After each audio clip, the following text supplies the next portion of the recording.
In the bustling heart of Seoul, where the city's energy never fades, lives a seemingly ordinary man named Lee Jung-do. By day, he delivers fried chicken for his father's small restaurant, a modest family business that's been running for years. His life appears uneventful, revolving around his delivery routes, late-night gaming sessions, and occasional martial arts practice. But beneath this unassuming exterior lies a hidden talent. Jung-do is a martial arts master holding black belts in taekwondo, kendo, and judo. Despite his exceptional skills, Jung-do has never sought the spotlight. He's content with his simple routine, navigating the city streets on his scooter, daydreaming about his favorite video games, and avoiding any unnecessary complications. However, fate has other plans. One evening, while delivering an order to a quiet apartment complex, Jung-do stumbles upon a chaotic scene, an on-duty probation officer being attacked by a parolee attempting to escape. Instinct kicks in, and within seconds Jung-do springs into action. His movements are precise, fluid, and powerful, neutralizing the threat in the blink of an eye. Little does he know, the incident is caught on a nearby security camera. By the next morning, the footage has gone viral, turning him into an overnight sensation. The media dubs him the chicken delivery black belt, and soon enough the local authorities take notice. Impressed by his skill and composure under pressure, the probation department offers Jung-do a temporary position as a martial arts probation officer. Initially hesitant, Jung-do rejects the offer. He sees himself as a regular guy, not someone who belongs in law enforcement. But after some persistent encouragement from his father, and perhaps a nudge from his own conscience, he decides to give it a shot. As he steps into this new role, Jung-do is paired with Kim Sun-min, a no-nonsense probation officer known for her strict adherence to rules and unwavering dedication to rehabilitation. Where Jung-do is relaxed and spontaneous, Sun-min is methodical and by the book, making their partnership anything but smooth at first. Jung-do quickly learns that the job is far more complex than just physical takedowns. It's about understanding human behavior, working within legal boundaries, and most importantly, offering second chances to those willing to change. While Sun-min handles the bureaucratic side of things, Jung-do finds himself facing off with parolees who test his patience and his martial arts abilities on a daily basis. Over time, an uneasy camaraderie forms between the two. Jung-do begins to see beyond the surface of his new role, while Sun-min slowly warms up to his unconventional yet effective approach. But just when things seem to be settling, an ominous presence re-emerges from the shadows. Kang Ki-young, a notorious criminal with a dark past. Unbeknownst to them, Ki-young has recently been released after serving a lengthy prison sentence, and rumors suggest he's already back to his old ways. For Jung-do and Sun-min, their toughest challenge yet is just around the corner. Jung-do's new role as a martial arts probation officer is proving to be more than he bargained for. Every day presents a new challenge: parolees who try to bend the rules, tense confrontations that could spiral out of control at any moment, and the constant pressure to balance discipline with compassion. But things are about to take a darker turn. Early one morning, the probation office receives an alert that sends a chill down everyone's spine. Kang Ki-young, a convicted child predator whose crimes once shocked the nation, has just been released after serving 20 years behind bars. His reputation precedes him, and the public is understandably on edge, fearing he might return to his old ways. Kim Sun-min immediately initiates strict surveillance, ensuring that Ki-young's every move is tracked through his court-mandated ankle monitor. Jung-do, on the other hand, can't shake a feeling of unease. Something about Ki-young's quiet compliance doesn't sit right with him. Trusting his instincts, he starts digging deeper, leveraging his street connections and martial arts community to gather intel. What he uncovers is troubling. Ki-young isn't working alone. He's reconnected with his former associate Han Byung-soon, a seasoned enforcer with a history of violent offenses. But what's even more disturbing is their connection to Kim Min-wook, an underground content producer with ties to illegal activities far beyond their typical criminal endeavors. It's clear that something big is brewing and time is running out. As Sun-min and Jung-do monitor Ki-young's movements, a disturbing pattern emerges. In every neighborhood he visits, reports of missing children surface, creating an eerie sense of déjà vu. While Sun-min insists on sticking to protocol and waiting for solid evidence, Jung-do grows increasingly restless. He's seen enough to know that waiting could mean disaster. Their investigation reaches a boiling point when news breaks that So-hee, the young daughter of a prominent local businessman, has vanished. Surveillance footage shows her last seen near Ki-young's known haunts.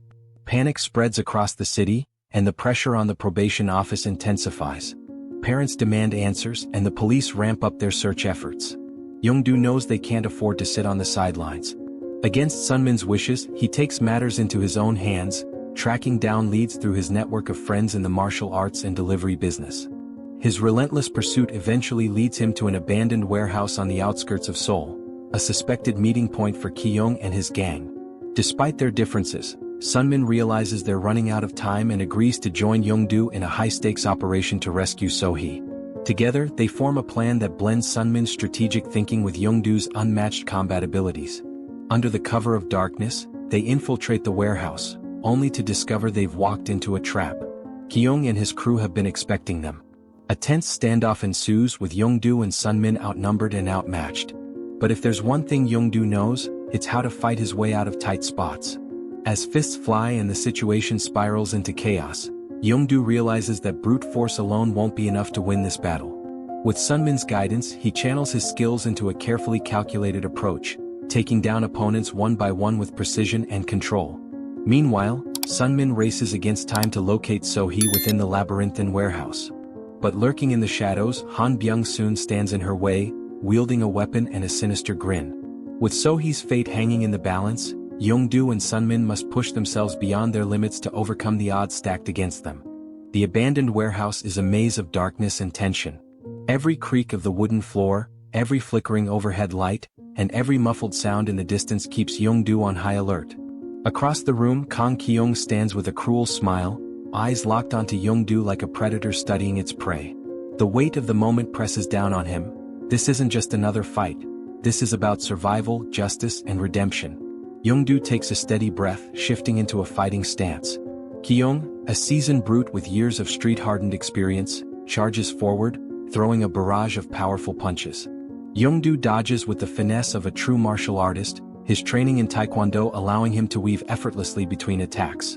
Each strike from Ki-young feels like a hammer, but Jung-do counters with precise kicks and judo throws, using his opponent's own momentum against him. Meanwhile, deeper within the warehouse, Kim Sunmin moves cautiously, flashlight in hand, searching desperately for So-hee. Her heart pounds as she pushes through a heavy metal door, only to come face to face with Han Byung-soon, Ki-young's right-hand man. Armed with a steel pipe and a twisted grin, Byung-soon blocks her path. Sunmin, though not a fighter like Jung-do, refuses to back down. She grabs a nearby fire extinguisher and sprays it into his face, buying herself precious seconds to maneuver past him and continue her search. Back in the main hall, Jung-do is locked in a grueling battle with Ki-young. Blood trickles from his lip, his breathing ragged, but his resolve remains unshaken. With a swift roundhouse kick, he finally lands a solid blow, sending Ki-young crashing into a stack of crates. But it's not over yet. Ki-young rises, grabbing a metal rod from the floor, his eyes burning with rage. Jung-do knows he can't let fear control him. Channeling his focus, he recalls his years of disciplined training, kendo for defense, taekwondo for speed, and judo for leverage. As Ki-young swings the rod, Jung-do evades gracefully, grabbing his opponent's arm and flipping him to the ground with a powerful judo throw that leaves Ki-young gasping in pain. At that moment, a distant scream echoes through the warehouse. Sunmin has found So-hee. With Byung-soon hot on her heels, she struggles to free the terrified girl from her restraints. Jung-do hears the commotion and, despite his exhaustion, pushes himself forward. Ki-young, sensing his inevitable defeat, lunges for Jung-do one last time, but with a final expertly timed strike, Jung-do knocks him unconscious. Rushing to Sunmin's aid, Jung-do arrives just in time to intercept Byung-soon, effortlessly disarming him with a swift wrist lock before delivering a knockout punch. So-hee, trembling but unharmed, clings to Sunmin as police sirens wail in the distance. The authorities storm the warehouse, arresting Ki-young and his crew once and for all. As the dust settles and the adrenaline fades, Jung-do and Sunmin exchange a look, one of relief, respect, and an unspoken acknowledgement of their teamwork. For Jung-do, this moment reaffirms something deep within him. His skills were never meant for show or glory, but to protect those who can't protect themselves. In the following days, life returns to a semblance of normalcy. Jung-do is back at his father's restaurant, delivering fried chicken with a quiet sense of fulfillment he hadn't felt before. Sunmin, now with newfound trust in her unlikely partner, continues her work with a renewed perspective. Sometimes bending the rules just enough can lead to the right results. However, the adventure doesn't end here. One afternoon, Jung-do receives an unexpected call from the probation office. Another case, another challenge, and another chance to use his skills for the greater good. With a small smile, he grabs his helmet and heads out, this time fully embracing the life of a martial arts probation officer. Officer Black Belt is a story of courage, responsibility, and the realization that true strength isn't just about combat skills, but about standing up for what's right, even when the odds are against you.